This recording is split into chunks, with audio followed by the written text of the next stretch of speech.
Hi friends and family.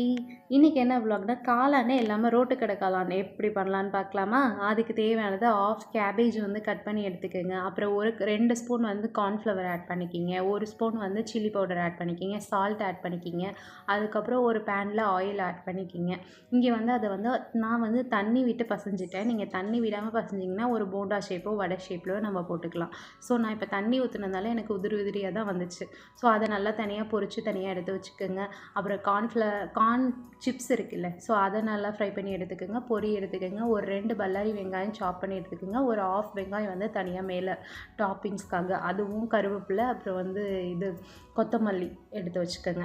இப்போ அதே fry பண்ண ஆயிலே இதில் ஆட் பண்ணிக்கிங்க. அப்புறம் சாப் பண்ணி வச்சுருந்த வெங்காயம், அப்புறம் வந்து இஞ்சி பூண்டு பேஸ்ட்டு, கருவேப்பிலை அதை ஆட் பண்ணி நல்லா வதக்கிக்கிங்க. அதுக்கப்புறம் பார்த்திங்கன்னா 1 ஸ்பூன் கரம் மசாலா, 1 ஸ்பூன் வந்து சில்லி பவுடர் ஆட் பண்ணிக்கிங்க. வாட்டர் தேவையான அளவு ஆட் பண்ணி அதை நல்லா பாயில் பண்ண பிறகு இந்த நம்ம ஃப்ரை பண்ணி வச்சுருந்த கேபேஜையும் ஆட் பண்ணோன்னா ரொம்பவே யம்மியான ரோட்டு கடை காளான் ரெடி ஆகிடும். டாப்பிங்ஸ்க்கு நான் போட்டிருக்கிறது எல்லாமே ஆட் பண்ணிக்கிங்க. கண்டிப்பாக இது ஈவினிங்க்கு ரொம்ப சூப்பரான ஸ்நாக்ஸு. அதுவும் நம்மள மாதிரி கல்ஃபில் இருக்கிறவங்களுக்கு நமக்கு காளான் இங்கே போய் எங்கே வாங்குறது? ஸோ நம்மளே செஞ்சு சாப்பிட்லாம். ரொம்பவே எம்மியாக இருக்கும். நம்ம விலாகை ஃபஸ்ட் டைம் பார்க்குறீங்கன்னா மறக்காமல் சப்ஸ்கிரைப் பண்ணிக்கிங்க. நெக்ஸ்ட் மினி விலாகில் பார்க்கலாம். தேங்க்யூ.